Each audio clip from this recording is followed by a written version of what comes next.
우리는 최소한의 생명을 소중하게 여기는, 그리고 소중하게 여김을 받는 시대에 살고 있습니다. 교통수단에는 최첨단 안전장치가 구비되어 있고, 도로에는 안전 표시가 잘 정리되어 있습니다. 병원에는 생명을 연장하는 최고의 기계들이 즐비하고,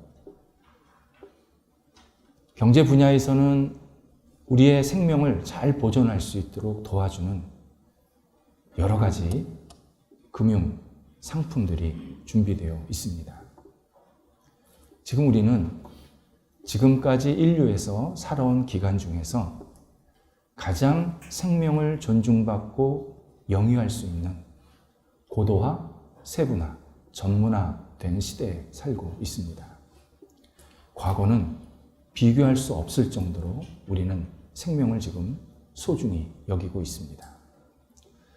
주제하다시피 생명 존중 사상, 기독교 신앙에서 발로되었습니다. 기독교 신앙이 확산되기 전까지는 생명 존중 없었습니다. 정말 파리 목숨이었습니다. 죽이고 때리고 못 살게 구는 것, 힘만 있으면 누구든지 할 수 있었던 일입니다. 하지만 기독교 신앙이 확산되면서 하나님께서 성경을 통해서 분명히 말씀을 하시는 것을 듣게 됩니다. 하나님이 생명을 만드셨기에 그 생명을 소중히 여겨라.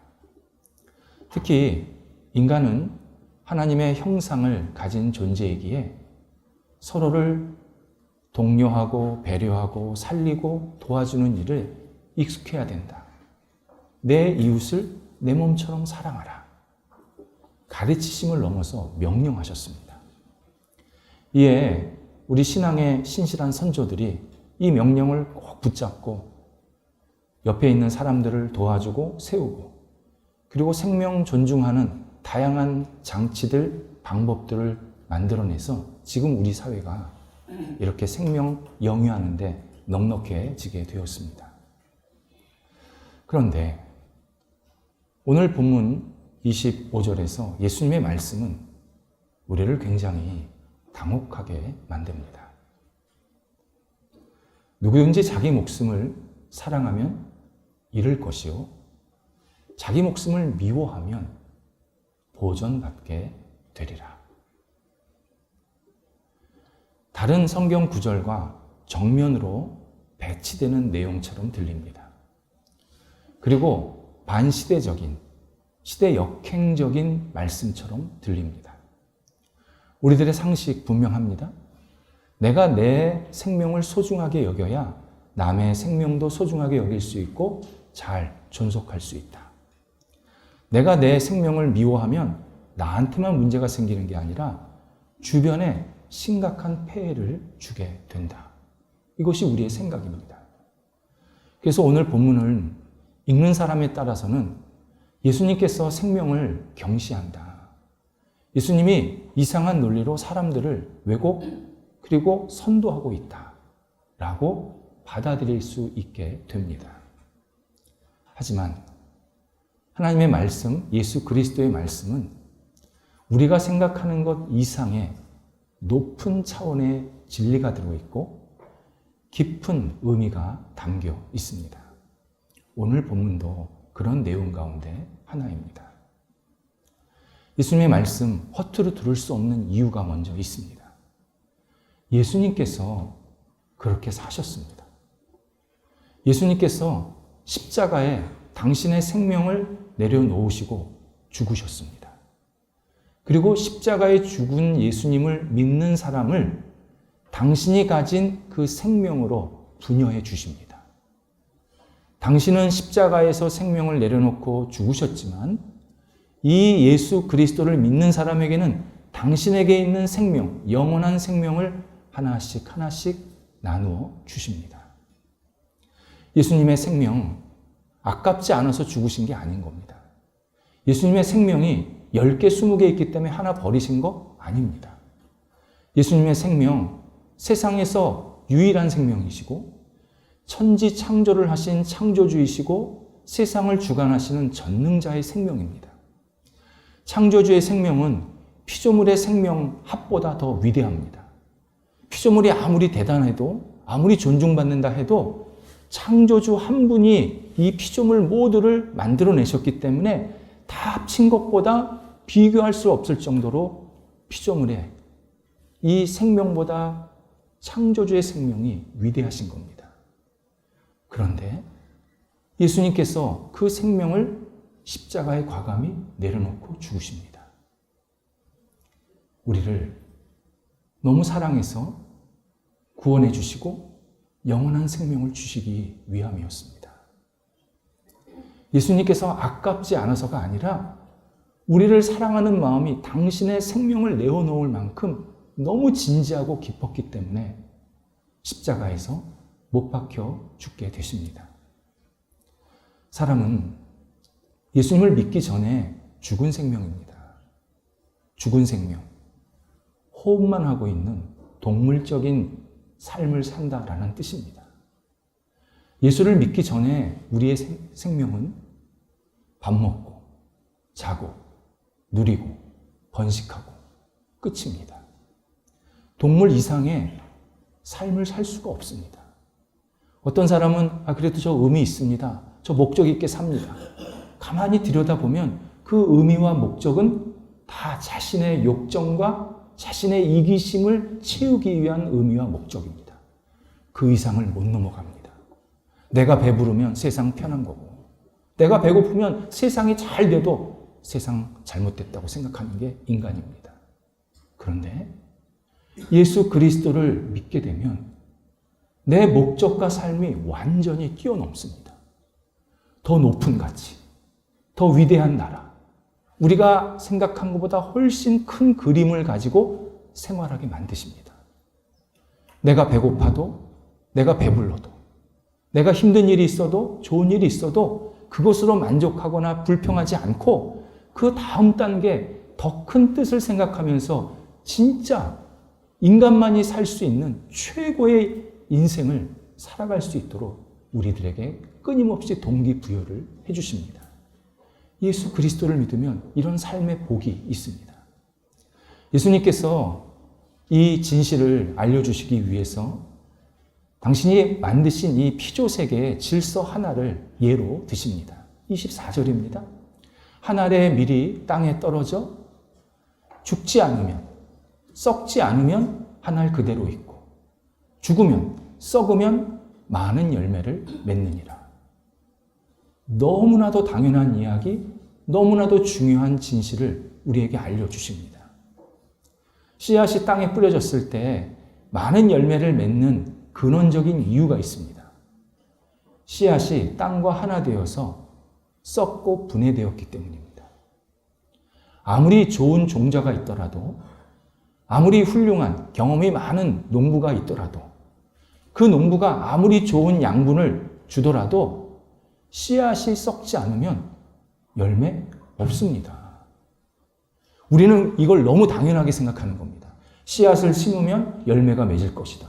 당연한 게 아니라는 겁니다. 예수님이.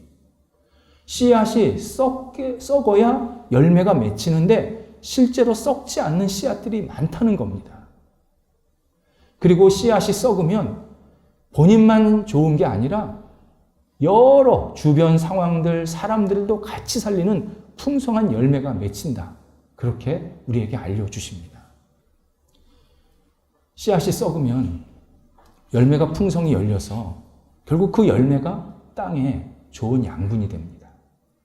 뿐만 아니라 그 열매가 많으면 사람들이 먹으면서 그 열매를 통해서 우리의 생활을 유지할 수 있게 만들어줍니다. 그래서 씨앗 하나가 실제로 열매를 맺으면 엄청난 선한 영향을 미치게 되는 겁니다.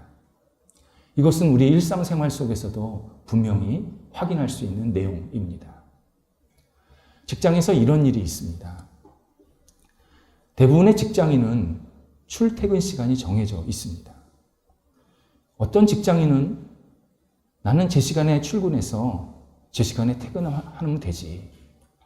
회사가 나한테 맡겨준 일 그냥 성실하게 하면 되지. 다른 거 신경 쓸 거 없어. 내게 맡겨진 역할만 하면 돼. 이렇게 직장 생활하는 사람이 있습니다. 말 그대로 직장 생활입니다. 누구도 그 사람 탓하지 않습니다. 그래, 네 역할만 하면 돼. 그리고 월급만 받으면 돼. 그런데 열매는 딱 그만큼만 열립니다. 어떤 사람은 이런 사람이 있습니다. 내가 회사에서 나에게 맡겨진 역할을 감당하는 것은 기본이고, 내가 이 시간, 이 직장에서 어떤 역할을 할 것인가, 어떤 마음으로, 어떤 생각으로, 어떤 목표를 가지고 할 것인가 계속 고민하는 사람들이 있습니다.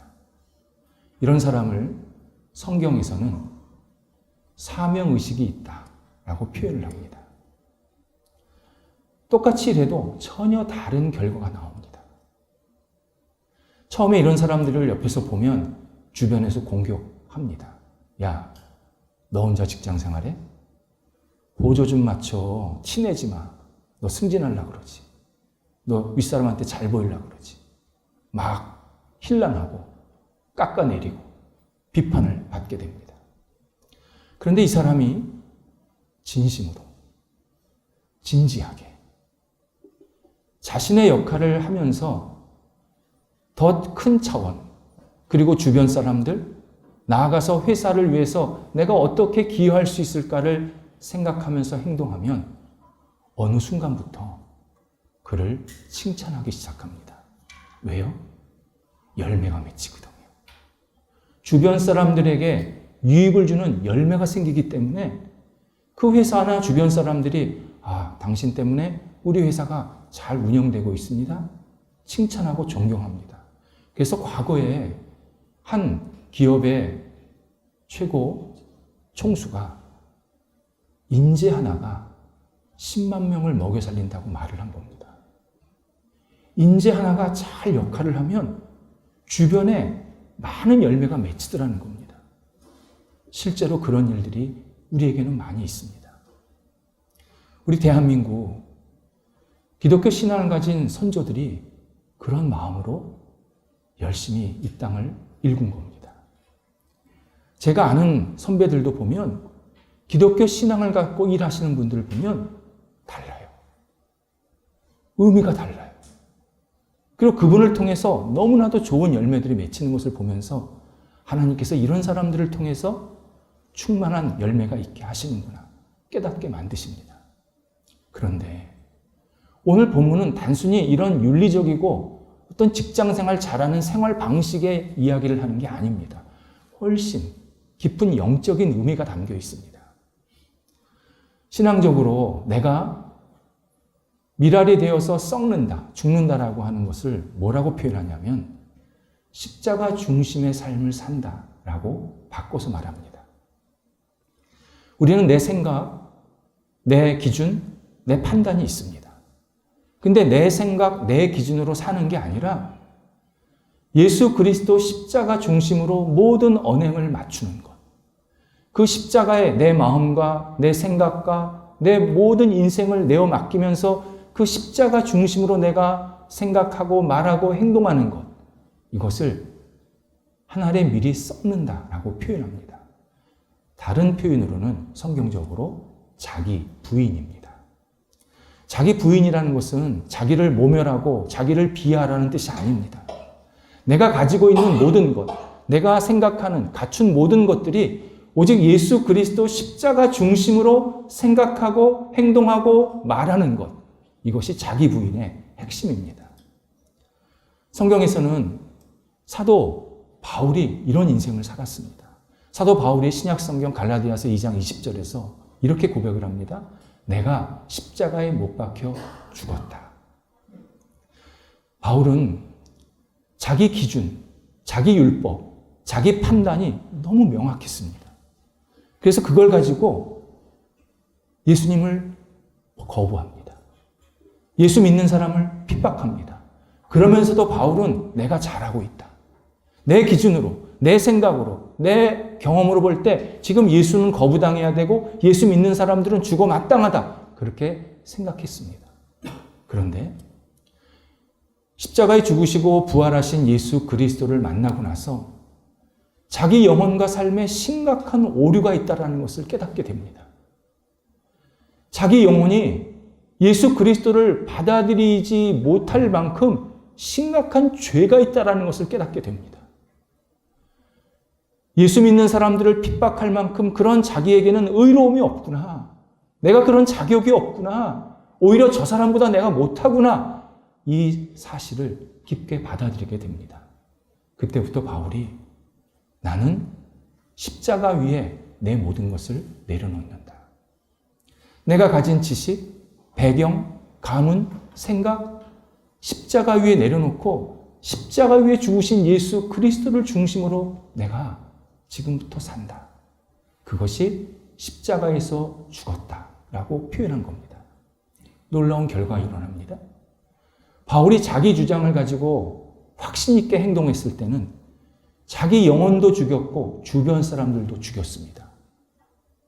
그런데 십자가 중심으로 자기의 언행을 하고 행동을 하니까 자기 영혼도 살고 주변에 예수 그리스도를 믿는 사람들이 계속 일어나는 겁니다.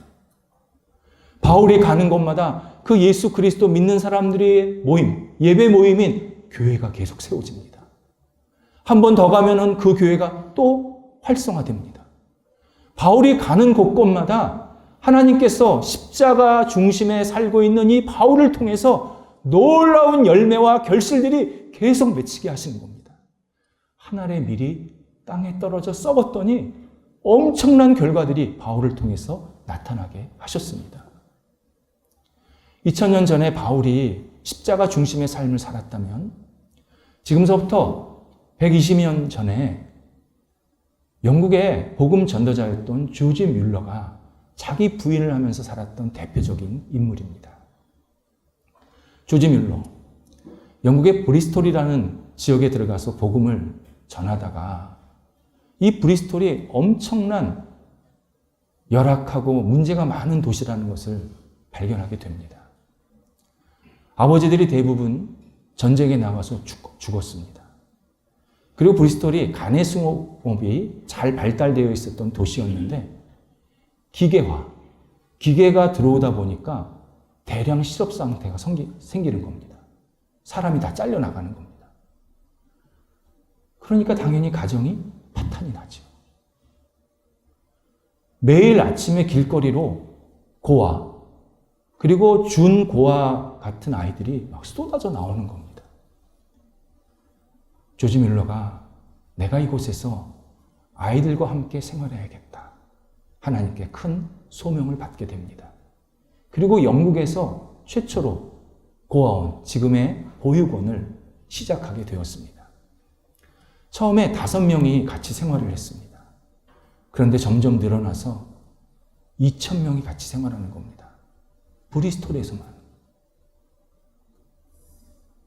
고아가 많은 게 좋은 게 아닌데 2,000명이 같이 생활하게 된 겁니다. 25년 동안 이 보육원을 운영하게 되는데 고아를 잘 양육하고 교육시키고 영적으로 무장시켜서 영국과 세계에 내보낸 인물이 10,000명이 넘습니다. 다 훌륭한 역할을 했습니다. 거기에 성경, 하나님의 말씀이 영국과 세계의 유일한 희망이다. 확신을 갖게 되어서 성경을 계속 보급하게 되는 사역을 하게 됩니다. 그래서 선교사로 나갈 때 이 성경책을 들려주고 이 성경을 가서 전해주세요. 그 나라로 갈 때 그 나라 언어로 번역해서 또 성경책을 보내주고 그렇게 성경 베푸는 그 사역을 계속 같이 하는 겁니다. 당연히 우리나라에도 영국에서 들어온 선교사들이 한글로 된, 중국에서 한글로 된 성경을 만들어서 가지고 들어온 겁니다. 조선 말에 외국 선교사들이 성경책 한글로 된 것을 가지고 들어왔을 때 엄청난 은혜를 받습니다. 그 당시에는 종이가 귀했잖아요. 그러니까 종이로 잘 정비가 된 성경책을 받으니까 이 성경만 봐도 은혜가 되는 겁니다. 그냥 종이로. 거기에 내용을 딱 펼치니까 한글로 아주 놀라운 내용들이 담겨 있으니까 그래서 처음에 선교사들이 들어왔을 때 우리나라가 한동안 쫙 이 선교 부흥이 일어나서 선교사 역사 중에서는 우리나라가 처음에 예수님을 많이 믿게 되는 그런 나라 중에 하나가 되었습니다. 그러니까 조지 밀러와 우리나라는 성경책을 가지고 깊게 영적으로 연결이 되어 있습니다. 한번 생각해 보시기 바랍니다. 하루에 2,000명이 먹고 써야 합니다.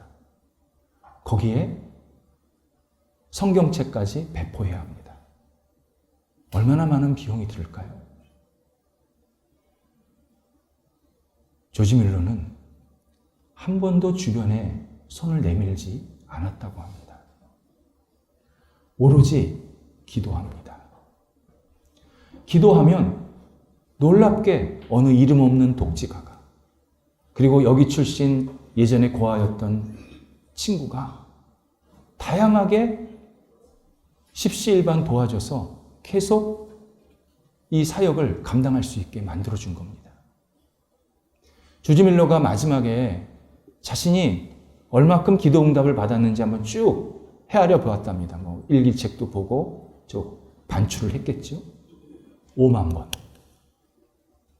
5만 번 정도를 기도 응답을 받았다고 고백을 합니다. 5만 번.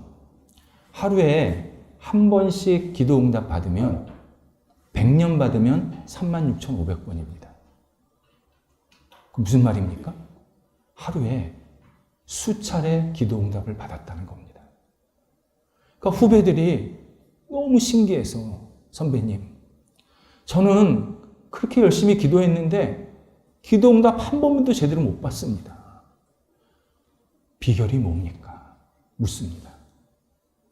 조지 밀러가 이렇게 대답을 합니다. 나는 나의 취향, 나의 선호, 나의 계획, 그리고 사람들의 칭찬과 비판, 십자가에 내려놓았습니다. 저는 한 번도 제 주장을 하지 않았습니다. 그랬더니 하나님이 저를 이렇게 살게 하십니다. 저는 고백합니다. 지금 하나님이 죽으라. 죽을 것입니다. 너는 이 일을 계속해라. 제가 아무리 어려워도 할 것입니다. 이것이 자기 부인의 삶의 중요한 모습입니다. 우리가 자기 부인하고 십자가 중심으로 언행을 할 때 한 번 하면 끝날 문제가 아닙니다. 오늘 26절에서 예수님께서 나를 섬기려거든 나를 따르라 말씀하시는데 이 따르다라는 동사가 반복, 지속하는 동사입니다. 일회용 동사가 아니라 계속 움직이는 진행형 동사로 표현이 되어 있습니다. 우리가 예수 그리스도 십자가 중심으로 언행을 할 때 매일 지속해서 평생 반복을 해야 된다는 겁니다. 우리 십자가 중심으로 살려고 할 때 그렇게 행할 일들이 너무 많습니다. 세상에서는 법 어기지 마세요. 남한테 피해 입히지 마세요. 이 정도만 하라고 가르칩니다. 그런데 예수님은 우리에게 너를 미워하고 핍박하는 자를 위해 축복하고 기도하라. 내가 오른뺨을 맞으면 왼뺨을 대라. 누군가 너에게 오리를 가자고 하면 십리를 가라. 그렇게 우리가 살아야 된다고 말씀하십니다. 당연히 많은 사람들이 말도 안 됩니다. 제가 뭐가 부족해서 오른뺨을 맞았는데 왼뺨을 댑니까? 제가 왜 나를 미워하고 핍박하는 사람을 위해서 축복하고 기도합니까? 제가 바보입니까? 저 그렇게 못 살겠습니다. 사람들이 말합니다. 예수님께서 그렇게 사는 게 쉬워서 그렇게 살라고 말씀하신 거 아닙니다. 어려운 거 아십니다. 예수님께서 당신의 몸을 십자가에 내어놓으시는 거 한 사람도 그렇게 할 수가 없습니다. 예수 그리스도를 믿는다면, 예수 그리스도의 십자가 중심으로 내가 언행을 한다면 그렇게 사는 게 맞단다. 사람들한테 인기 받으려고 하는 게 아니라 그렇게 사는 게 내가 너를 사랑해서 구원해 준 의미라는 거다. 우리에게 계속 말씀하십니다. 그래서 우리는 내가 그렇게 살지 못하겠다, 자포자기하거나 멈추는 일, 이걸 멈춰야 합니다. 우리는 부족하지만, 그렇게 온전히 살지 못하는 부분이 있지만 목표가 거기까지 가야 된다. 내 삶이 매일매일 아침마다 하나님, 제가 오늘도 십자가 중심으로 제 언행을 할 수 있게 도와주옵소서. 간절한 마음으로 기도하면서 매일매일 출발해야 합니다. 이것이 주님께서 기뻐하시는 거룩한 삶입니다. 그런데 놀라운 진실이 있습니다. 나만 그렇게 사는 거 아닙니다. 우리 주변에 신실한 그리스도인들이 그렇게 사는 사람들이 있습니다. 말을 안 해서 그렇지, 티를 안 내서 그렇지, 실제로 십자가 중심의 언행을 하면서 사는 사람들이 우리 주변에 있습니다. 그래서 하나님께서 언젠가 만나게 하십니다. 교제를 나누게 하십니다. 서로 위로를 주고받게 만드십니다. 우리 신앙의 선조들도 그렇게 살았습니다. 우리 신앙의 선조, 지금보다 훨씬 더 어려운 시대에 살았습니다. 매맞고 핍박받고 칼에 찔리고. 그런데 십자가의 중심의 삶을 놓치지 않았습니다. 그래서 주변 사람들에게 그 어려운 상황에서도 하나님을 믿는 일이 확산이 되게 했고, 많은 사람들에게 존경받는 성숙한 인격으로 살게 되었습니다. 우리 외롭지 않습니다. 내가 십자가 중심으로 살면 하나님께서 반드시 나에게 십자가 중심으로 사는 사람들을 만나서 계속 영적인 교제를 하게 만드십니다. 우리 교인이, 내 옆에 있는 사람이 그런 십자가 중심의 삶을 살면서 서로에게 위로를 주는 그러한 성숙한 관계로 우리는 거듭나야 합니다.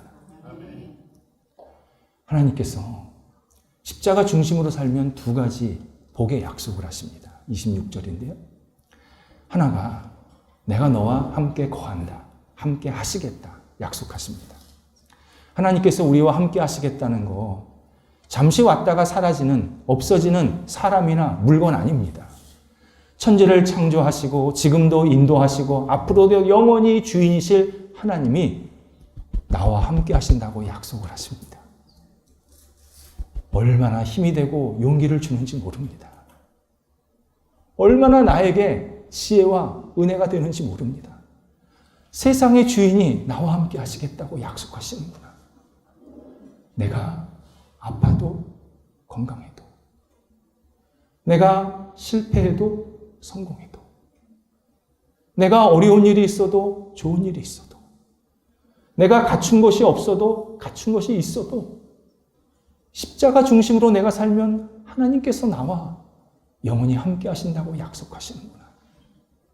얼마나 우리에게 힘이 되는지 모릅니다. 사람들은 하나님 없이 평안하고 안전하게 살고 싶은 마음이 있습니다.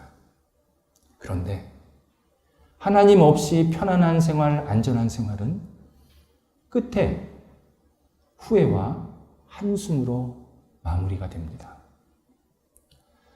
하나님께서 목회자로 부르셔서 주신 복들이 있는데 그 복 가운데 하나가 하나님을 믿고 사는 사람과 하나님을 믿지 않은 사람과의 끝을 보게 하십니다. 굉장히 많이 보게 하십니다.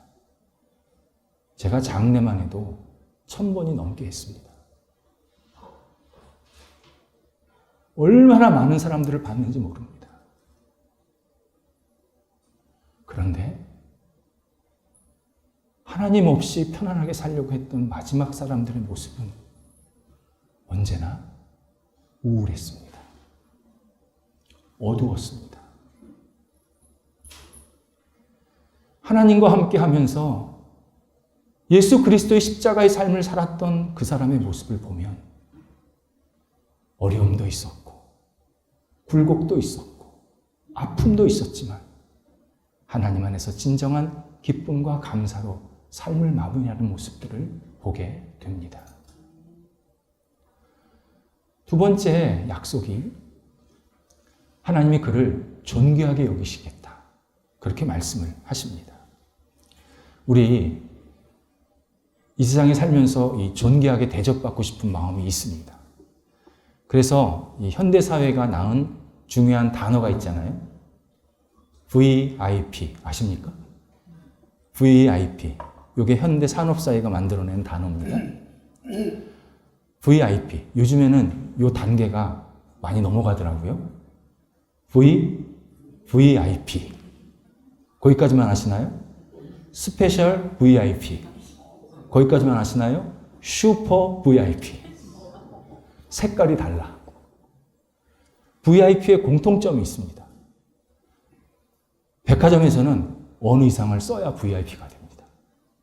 어느 장소, 특정 장소는 몇 번 이상 가야 VIP가 됩니다.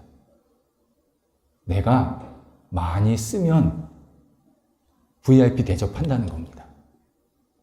많이 쓰면, 엄청난 액수를 쓰면, 엄청나게 많이 가면 주차, 커피 몇 잔 공짜로 끝인 겁니다.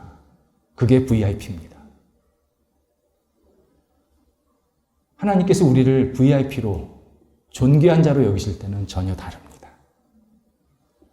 십자가에 나 자신을 내려놓을 때 돈을 쓰는 사람이 아니라 헌금을 많이 내는 사람을 존귀하게 여기는 게 아니라 십자가에 내 언행을 내려놓고 십자가 중심으로 살면 하나님께서 나를 존귀한 자로 높여주시고 칭찬하시겠다고 약속하십니다. C.S. 루이스가 유명한 기독교 사상가입니다. 그가 진짜 전쟁에 참전한 참전 용사였습니다. 근데 그가 글을 쓰면서 자기가 과거 참전하면서 깨달았던 것, 경험했던 것을 예로 들면서 글을 쓰게 됩니다. 왕자와 신하가 전투에 참가했습니다. 크게 패합니다. 그 적군이 포로를 잡았는데 왕자인 걸 알게 된 겁니다. 적군이 이 왕자를 아주 못살게 굴고 핍박하고 매질하고 온갖 모욕을 줍니다. 신하가 정성껏 이 왕자를 보살피고 병간호합니다. 적군이 신하한테 야, 너는 필요 없어. 니네 나라로 돌아가. 신하가 말합니다. 아닙니다. 저는 이분과 같이 살고 같이 죽겠습니다. 어느 날 왕이 적군을 물리치고 왕자와 신하를 구출해냅니다. 왕자는 원래 자기 아들이니까 아주 귀하게 여겨줍니다. 루이스가 우리한테 질문을 합니다. 왕이 신하를 어떻게 대할까요? 여러분이 왕이라면 어떻게 대할까요? 왕이 온 백성들 앞에 신하를 세웁니다. 이 신하는 지금부터 종이나 신하가 아니다. 내 사랑하는 아들과 끝까지 같이 있었기 때문에 아들과 형제다. 내 자녀다. 너희들은 내가 양자로 삼은 이 자녀를 내 아들처럼 내 자녀처럼 존중하고 아껴주어라. 선포합니다. 하나님께서 우리를 존귀하게 여기시는 것. 예수 그리스도 십자가에 죽으신 예수 그리스도를 중심으로 내가 생활하고 행동하고 말하고 모든 판단을 할 때 우리를 가장 존귀한 자로 여겨 주십니다. 우리가 존귀함을 받아서 예수 그리스도를 계속 따라가고 예수 그리스도의 십자가의 삶을 살아가면 놀라운 열매가 내 안에, 우리 가정 안에, 우리 모임 안에, 우리가 가는 곳마다 풍성하게 맺히게 하십니다. 기도하겠습니다. 하나님, 예수 그리스도의 십자가가 저희 영혼과 삶에 오로지 주제가 되게 하옵소서.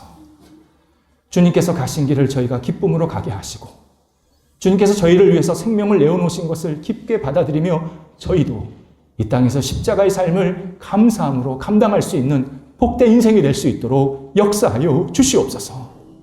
저희들의 생각과 판단 앞에 언제나 예수 그리스도의 십자가가 있게 해 주시옵시고, 저희 가정에, 저희 일터에, 저희 모임에, 저희 대한민국 이 땅에 예수 그리스도의 십자가의 능력만이 온전히 드러날 수 있도록 역사하여 주시옵소서.